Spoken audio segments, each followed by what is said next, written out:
Naka-realize po ko ba karon because you said that naka-realize ko sa giingon ni tong istorya na mo ba nga si Race unfair daw kay ko kay ikaw daw pinangga daw kay ka ya si Race daw kanang si Race di paminaw sa pasudya sa ko karon ra mo ko naka-realize pasudya sa ko na gingna niya unfair daw kay ko kay ikaw pinangga daw kay tika ya si Race daw bisan example mga candy mga na or mo na ko no uy kay it's kanang kuan na pero ikaw kay friends mo to nato tagayan lagi palit anti ka grilo nga porting mala dayon si Race kay wala ko palit tig candy mga na ba naman siya nga unfair kay ka mga na may nagay si Race kay dili ka kuan pero si Race niya na siya nako katong diri ano diri ba diri sa balay nga niya na siya nga wa daw siya katilaw og bunal.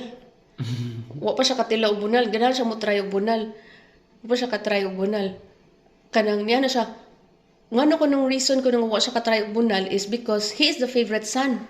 Why am I the favorite son? Ngana kay mo nang wa siya nakatilaw og bunal.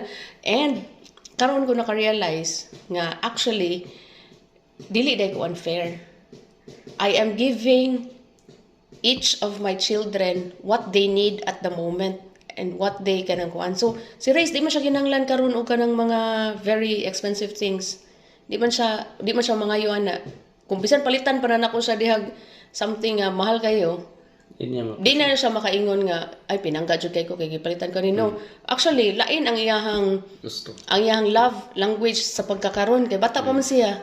So, ang iyahang love language kanang for example nasa istorya niya maminaw ko niya ako siyang sakyan niya kanang ako siyang kanang gakson or kanang ana ba kanang inigmata niya good morning niya kanang ako siyang kuguson bisan ko ano siya so feel niya siya gyud ang favorite son kay kanang kung unsa iyang need karon nga time mao man ang akong nahatag niya ako may asawa po ko inigmata na ko good morning mommy Pero mo na naka-realize ko nga kanang di day ko unfair because lain-lain man mo og need for this time sa karon nga time so mo na nga lain-lain pod ang akong paagi nga maka-feel each of you nga kanang sana kanang gilove mo ba so mo to thank you mommy.